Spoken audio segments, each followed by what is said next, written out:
Ghana is the world's second largest cocoa producer behind Ivory Coast, with an estimated 800,000 metric tons annually. The commodity is the major contributor to Ghana's economy, generating approximately $2 billion in foreign exchange each year.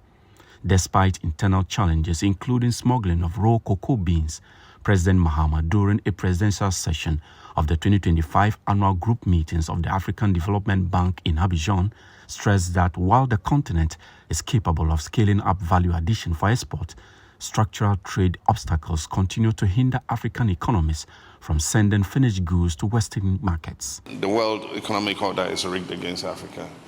We can increase processing overnight, but you have non-tariff barriers in exporting into some of the markets.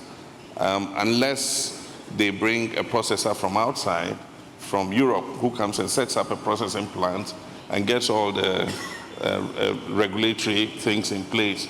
I mean, an indigenous person setting up a processing plant sometimes has a very big difficulty exporting finished products into the EU market and into the American market. World trade data indicates that Ghana and Côte d'Ivoire supply most of the world's cocoa, but earn only a fraction of the profit from chocolate sales. However, President Mahama indicated that Ghana is making significant strides in cocoa processing and envisages further growth and expansion in the coming years to catch up and exceed Côte d'Ivoire's 50% rate within the next 5 years.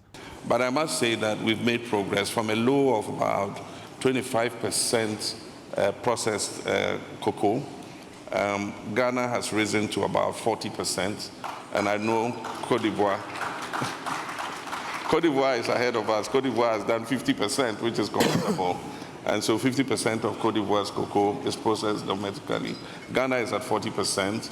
We hope that over the next 4 or 5 years, we'll reach the stage of Côte d'Ivoire at 50% and push even further.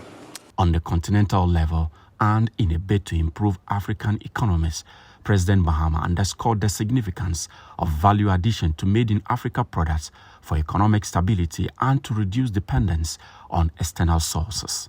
Meanwhile, this year's conference is the 60th meeting of the Board of Governors with the African Development Bank and the 51st of the Board of Governors of the African Development Fund. Reporting for GHOne News and Star FM, Abdul-Hanan Adam, Abidjan.